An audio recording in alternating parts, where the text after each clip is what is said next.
आपको मालूम है कि माह रबीउल अव्वल का आगाज हो चुका है।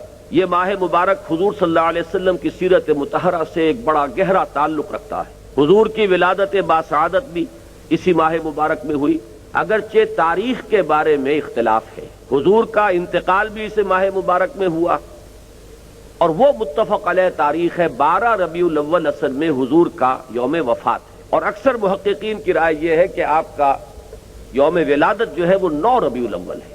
यही वजह है कि मुझे याद है कि हमारे बचपन में इस दिन को जो लोग कुछ थोड़ा बहुत मनाते भी थे तो 12 वफात के नाम से दर हकीकत ये नाम याद किया जाता था। हुजूर सल्लल्लाहु अलैहि वसल्लम की वफात का दिन है, कुछ खाना पकाकर कुछ गरीबों को मसाकिन को खिलाना, ये दर हकीकत चीज थी कि जो अब होते होते उसने बहुत ही एक दूसरी सूरत इख्तियार कर ली है। अब ये एक जश्न बन गया है और एक ईद का सा समा, बल्कि वाकया ये है कि जो असल 2 ईदें हैं वो कहीं पीछे चली गई हैं और ये जो 2 ईदें हमने ईजाद की हैं, एक ईद मिलादुन नबी और एक ईद इस्तिकलाल, अगर हम जायजा लें तो शायद ये 2 जो है ये ज्यादा फोरग्राउंड में आ चुकी हैं।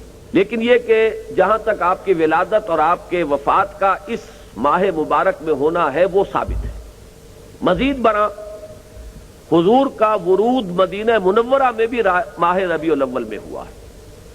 इस पहलू से अगर इस माह मुबारक में हम सीरतुन नबी के मुताले का एक खास मौजू रखें, किसी तारीख के तयन के बगैर इस महीने की मुनासबत से सीरत मुतहरा पर गुफ्तगुएं हो, गौर व फिक्र हो और उसमें भी अमली पहलू सामने हो, इत्तिबा का जज्बा हो, समझना समझाना इसलिए हो कि उस पर अमल करना है, तो यकीनन ये चीज हमारे लिए बहुत मुफीद होगी और हमारे बहुत से अमराज का शायद इससे मदावा हो।